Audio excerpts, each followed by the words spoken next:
నమస్తే. ఈ వీడియో చూస్తున్న ప్రతి ఒక్కరికి నా హృదయపూర్వకమైన వందనాలు.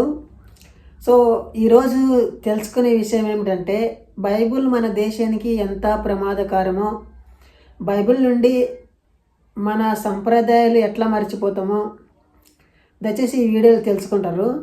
నేను చెప్పేది ఏమిటంటే, బైబిల్లో ఉండేది ఇంకొక రకంగా ఉంటుంది, పాస్టర్లు మళ్ళీ ఒక రకంగా చెప్తుంటారు. అదేమిటంటే, యేసుక్రీస్తు ఒక నాలెడ్జ్ ఉంటుంది కదా, అది సామాన్య మనిషిలాగానే ఉంటుంది. మనం మాట్లాడుతుంటాం కదా, అట్లనే ఉంటుంది. ఏం పెద్ద జ్ఞానం లేకుంటుంది అతనికి, యేసుక్రీస్తుకు. అదేమిటంటే, నేను రుజువులతో సహా చూపిస్తుంటా. ఈ క్రిస్టియానిటీ మన దేశానికి ఎంత ప్రమాదకరమో, దీనివల్ల మత కళలు ఎట్లా పుట్టుకొస్తావో మనము వివాదాలకు తయారవుతుంటాం ఈ క్రిస్టియానిటీ వల్ల. దయచేసి ఈ వీడియోని ఫస్ట్ నుండి లాస్ట్ వరకు చూడండి. బైబిల్లో కొన్ని వచనాలు చదివి మీకు వినిపిస్తా, ఇట్లే నోటితోర కాదు, ఉదాహరణలు సహా మీకు వినిపిస్తా.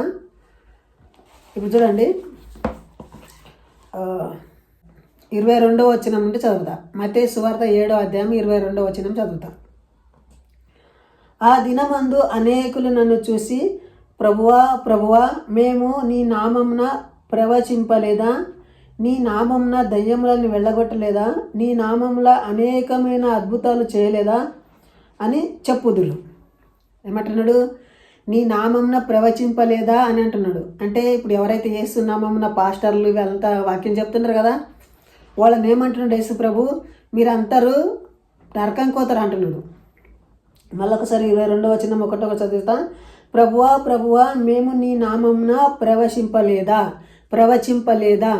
అంటే ఎవరైతే వాక్యం చెప్తారు కదా బైబిల్లో, యేసుక్రీస్తు దేవుడు బాకీ దేవుళ్ళంతా సుళ్ళ, మా యేసుక్రీస్తు ఒక్కడైతే కర అంటారు కదా, వాళ్ళు పరలోకంలో చేరారంట.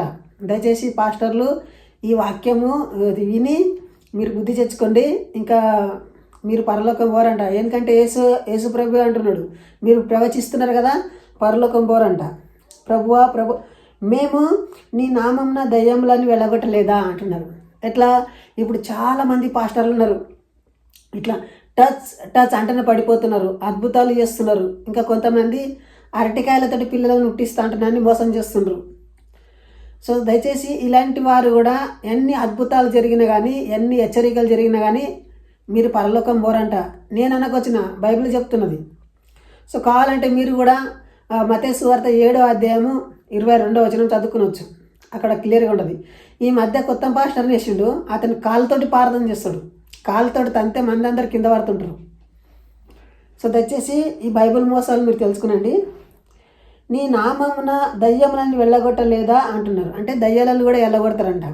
అంటే ఇన్ని కార్యాలు చేస్తే కూడా, యేసుక్రీస్తు నామంలో ఇన్ని మిరకలు, ఇన్ని అద్భుతాలు మీరు పొందితే కూడా మీరు యేసుక్రీస్తు రాజ్యంలో చేరారంట. అద్భుతములు చేయలేదా అని చెప్పుదురు. అప్పుడు నేను మిమ్మల్ని ఎన్నడూ ఎరుగనని అక్రమము చేయవారులారా నా యొద్ద నుండి పోండి అని వారితో చెప్పుదును. ఏమంటాడు? అక్రమము చేయవారులారా మీరు నా వద్ద నుండి పోండి అని చెప్తాడు. సో ఒక్క కేటగిరీని చూసిన మనము, ప్రార్థన చేసుకునే వ్యక్తి, ఆరాధించే వ్యక్తి ఎంత తిప్పలు ఆడి ప్రార్థన చేసినా కానీ పరలోక రాజ్యంలో చేరారంట. నా తండ్రి చిత్తానుసారంగా చేసేవాడే పరలోక రాజ్యంలో చేరుతాడంట. పోనీ యేసుక్రీస్తు కూడా తండ్రి చిత్తానుసారం చేసిండా? చేసలేడు. ఏమంటాడు? నేను ధర్మశాస్త్రమును కొట్టివేయవచ్చితినని తలంచకుడి, ధర్మశాస్త్రంని నెరవేర్చుటకై నేను వచ్చితిని అంటాడు. సో ఏమంటాడు? కంటికి కన్ను పంటికి పన్ను అన్నమాట మీరు విన్నారు కదా, నేను మీతో చెప్పినదేమనగా నీ శత్రువుని ప్రేమించుడి అని చెప్తాడు. ఎవరైతే శత్రువులు ఉంటారు కదా వాళ్ళని మనం ప్రేమించాలంట. సో మళ్ళీ ఏమంటాడు? నీ అంగి ఎవరైనా నీ ప్రేమింది అంగి ఇయ్యరంటే నీ పాయింట్ కూడా ఇడిసేయాలంట. చూడండి ఎంత తెలివి తక్కువ మాటలు ఇవి. స్వయం యేసుక్రీస్తు తన తండ్రి ఆజ్ఞలను ధిక్కరిస్తున్నాడు. తండ్రి చెప్పింది ఏమిటిది? ఎవరైనా తప్పు చేస్తే వాళ్ళని శిక్షించాలంట.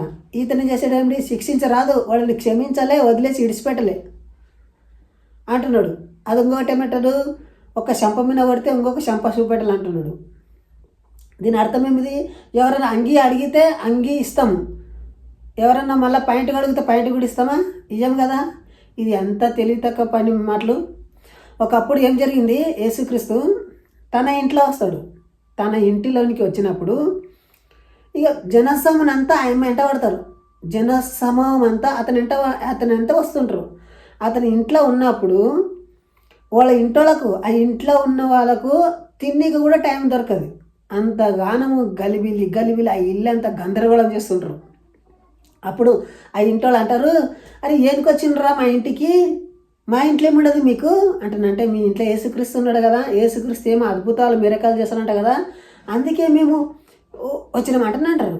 అంటే ఏ అద్భుతాలు లేవు, ఏ మిరకాలు లేవు, మీరు ఇంటికి కూర అంటానని వాళ్ళు ఇంటోళ్ళు అంటే మేము పోము. యేసుక్రీస్తు అన్నాడు మాకు చేయమని అద్భుతం అంటున్నాని కుంటోళ్ళని, గుడ్డోళ్ళని, కుష్ఠరోగులని అందరినీ తీసుకొని వస్తారు అతని దిగి. సో అప్పుడు ఆ ఇంటోళ్ళు ఏం చేస్తారు, ఈయనకు మతి చెడింది. మార్కు సువార్త 3వ అధ్యాయము 20-22 వచనాల్లో ఈ మాట ఉంటుంది. నేను బైబిల్ వచనం చెప్తున్నా. ఈయనకు మతి చెడింది అంటున్నాని అతన్ని 2 చేతులు పట్టి తీసుకొని పోయి ఆ ఇంటి నుండి అతన్ని ఎల్లగొట్టిన యేసుక్రీస్తుని. సో అప్పుడు ఇతను వచ్చేయమంటాడు, వీళ్ళంట ప్రభువా నీ నామంలో మేము మిరకాలు చేస్తున్నాం అంటున్నానంటే మీరు ఎవరో నాకు తెలియదు అంటున్నాడు. సో మళ్ళతో ఏమంటారంటే మంది అంటారు, నీవెవరు, నీవు ఇట్లా కార్యాలు ఏం చేస్తున్నావు అంటున్నంటే నేను దేవుని నుండి దిగి వచ్చిన అంటున్నానని చెప్తాడు. సో అప్పుడేమంటాడు, మాకు దేవుడు ఒక్కడే, నీవు దేవుడు కాదు ఏం కదా అని అంటారు. అతనికి ఒక మాట కూడా అంటారు, మేము నీలాగా వ్యభిచారం వల్ల పుట్టిన వాళ్ళం కాదు అంటున్నాను అంటాడు. ఎవరికి? యేసుక్రీస్తుకు అంటాడు. యోహాను సువార్త 8వ అధ్యాయము 41వ వచనంలో ఈ మాట ఉంటుంది. దయచేసి ఈ వీడియో చూస్తున్న ప్రతి ఒక్కరికి నా హృదయపూర్వకమైన వందనాలు. సో ఇంతవరకు ఈ వీడియో చూసినందుకు